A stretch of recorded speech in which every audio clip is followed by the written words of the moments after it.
ತಮ್ಮೆಲ್ಲರಿಗೂ Kannada information YouTube ಚಾನಲ್ಗೆ ಸ್ವಾಗತ.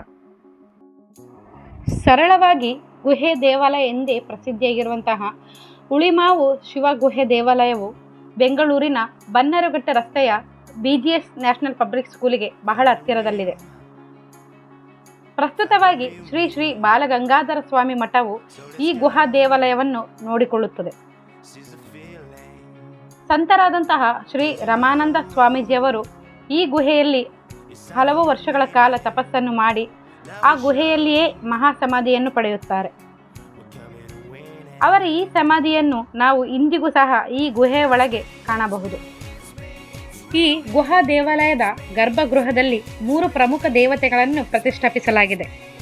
ಈ ಗುಹೆಯ ಪ್ರಧಾನ ದೇವತೆಯಾದಂತಹ ಶಿವಲಿಂಗವನ್ನು ಮಧ್ಯದಲ್ಲಿ ವೃತ್ತಾಕಾರದ ಯೋನಿಪೀಠದೊಳಗೆ ಸ್ಥಾಪಿಸಲಾಗಿದ್ದು, ಅದರ ಎರಡೂ ಬದಿಯಲ್ಲಿ ದೇವಿ ಮತ್ತು ಗಣೇಶನ ವಿಗ್ರಹವನ್ನು ಪ್ರತಿಷ್ಠಾಪಿಸಲಾಗಿದೆ.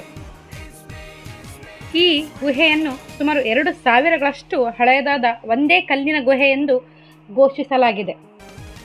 ಶತಮಾನಗಳಷ್ಟು ಹಳೆಯದಾದ ಧ್ಯಾನ ಮಂಟಪವು ಈ ಗುಹೆಯ ಹೊರಭಾಗದಲ್ಲಿದೆ. ಈ ದೇವಾಲಯದ ವಿವರವಾದ ಇತಿಹಾಸದ ಬಗ್ಗೆ ಯಾವುದೇ ಸಿದ್ಧಾಂತಗಳು ಲಭ್ಯವಿಲ್ಲ.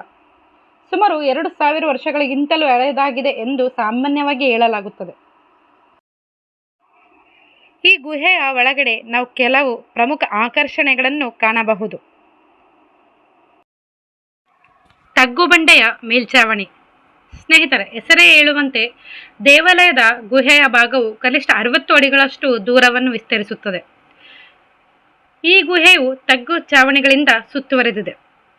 ಸ್ಥಳೀಯ ದಂತಕಥೆಗಳ ಪ್ರಕಾರ ಆವೆಯು ಚಾಮುಂಡಿ ಬೆಟ್ಟಕ್ಕೆ ಒಂದು ಮಾರ್ಗವನ್ನು ಸಂಪರ್ಕಿಸುತ್ತದೆ. ದೇವತೆಗಳ ವಿಗ್ರಹಗಳು. ಸ್ನೇಹಿತರೆ, ಈ ದೇವಾಲಯದಲ್ಲಿ ಪ್ರಾಚೀನ ಶಿಲ್ಪಗಳನ್ನು ಕಾಣಬಹುದು. ಶಿವ, ರಾಮ, ಅಗ್ನಿ, ಸೀತಾಮಾತೆ, ಲಕ್ಷ್ಮಣ ಮತ್ತು ಭಗವಾನ್ ಹನುಮಾನ್ ವಿಗ್ರಹಗಳ ಜೊತೆಗೆ ಗಣೇಶನ ವಿಗ್ರಹವೂ ಸಹ ಈ ಗುಹಾ ದೇವಾಲಯದಲ್ಲಿದೆ. ಧ್ಯಾನ ಮಂಟಪ. ಧ್ಯಾನ ಮಂದಿರ ಅಥವಾ ಧ್ಯಾನ ಮಂಟಪವು ಎಲ್ಲ ದೇವಾಲಯಗಳ ಸಂಗ್ರಹದ ಅತ್ಯಂತ ಬಲಭಾಗದಲ್ಲಿದೆ. ಧ್ಯಾನ ಮಂಟಪವು ಕನಿಷ್ಠ 100 ಜನರಿಗೆ ಅವಕಾಶ ಕಲ್ಪಿಸುವಂತಹ ಸಾಮರ್ಥ್ಯವನ್ನು ಹೊಂದಿದೆ. ದೇವಾಲಯದ ದೇವಾಲಯಗಳು. ಈ ಗುಹಾ ದೇವಾಲಯದ ಎಡಭಾಗದಲ್ಲಿ ಶಿವಪಾರ್ವತಿಯ ದೇವಾಲಯಗಳನ್ನು ಮತ್ತು ಬಲಭಾಗದಲ್ಲಿ ಶ್ರೀ ರಾಜರಾಜೇಶ್ವರಿ ದೇವಾಲಯಗಳನ್ನು ಕಾಣಬಹುದು. ಈ ದೇವಾಲಯದ ಹೊರಭಾಗದಲ್ಲಿ ನವಗ್ರಹ ದೇವಾಲಯವಿದ್ದು ಎತ್ತರದ ಸ್ಥಾನದಲ್ಲಿ ನೆಲೆಗೊಂಡಿದೆ. ನಾಗ ದೇಗುಲಗಳು.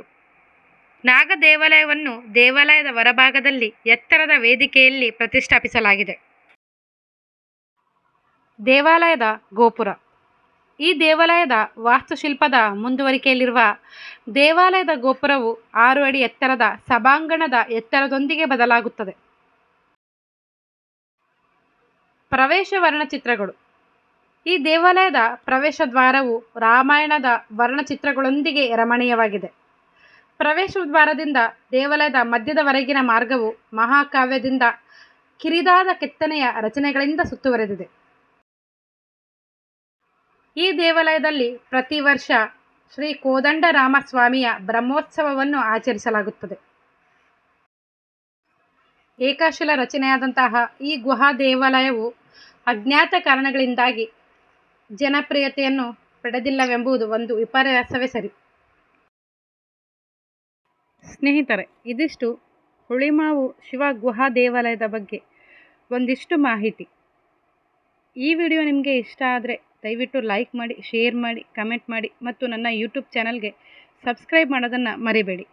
ಧನ್ಯವಾದಗಳು.